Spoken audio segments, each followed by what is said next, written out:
Ok,សួស្តីអ្នកទាំងអស់គ្នាខ្ញុំបាទគឺ admin BDH នៅក្នុង page រសាយវិបត្តិព័ត៌មានវិទ្យា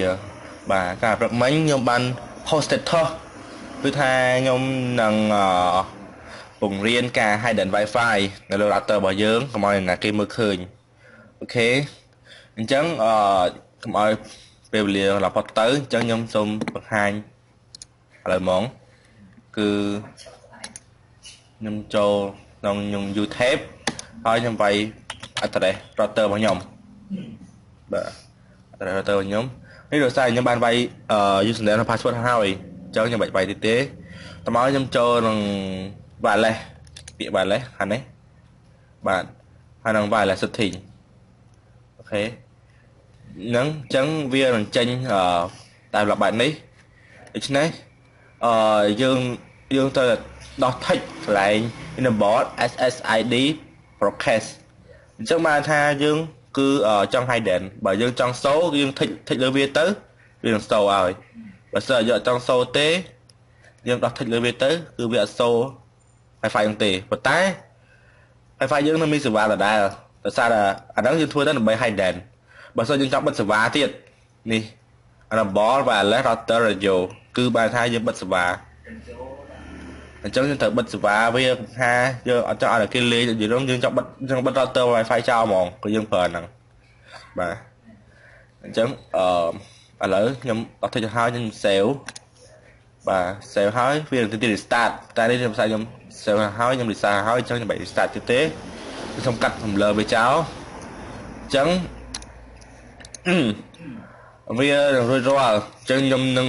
បើក laptop របស់ខ្ញុំហើយចាំមើលថាតើវា hidden អូខេចាំមើលទាំងអស់គ្នាបាទឥឡូវយើងមកដល់នឹង laptop របស់យើងហើយអញ្ចឹង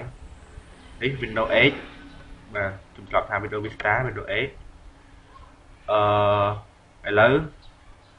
នេះគឺនេះបាទវាអត់នេះវាស្គាល់ Wi-Fi ទេប៉ុន្តែវាចេញពាក្យ hidden network ដោយសារតែនេះវាជា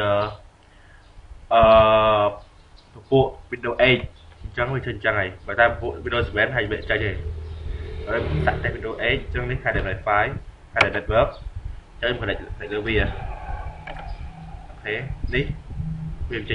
ញបាច់នេះគឺឲ្យយើងវាយឈ្មោះ network wireless របស់យើងអញ្ចឹងបើសិនជាអ្នកអត់ស្គាល់គេនេះគេឃើញទេគេអត់ដឹងទេអញ្ចឹងនេះវាយរបស់ខ្ញុំwireless របស់ខ្ញុំអញ្ចឹងអានេះ password របស់ខ្ញុំនេះចេះនេះវាគឺវា connect បានហើយបាទនេះ connect បានហើយប៉ុន្តែថាមិនក៏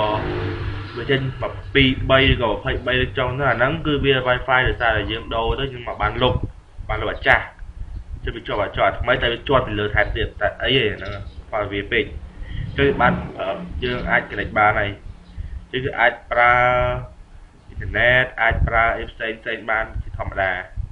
ហើយខ្ញុំឧទាហរណ៍ឲ្យមួយខ្ញុំនឹងបើក Google ចាប់តិច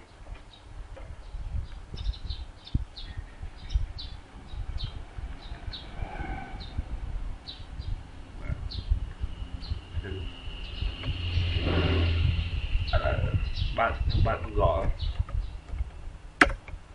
តែវាដើរបាទនេះ Google បាទគឺដើរ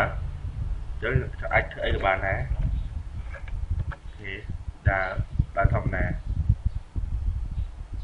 អូខេជម្រាបអរគុណចំពោះការតាមដានទស្សនាអ្នកបកស្រាយគឺ admin BDA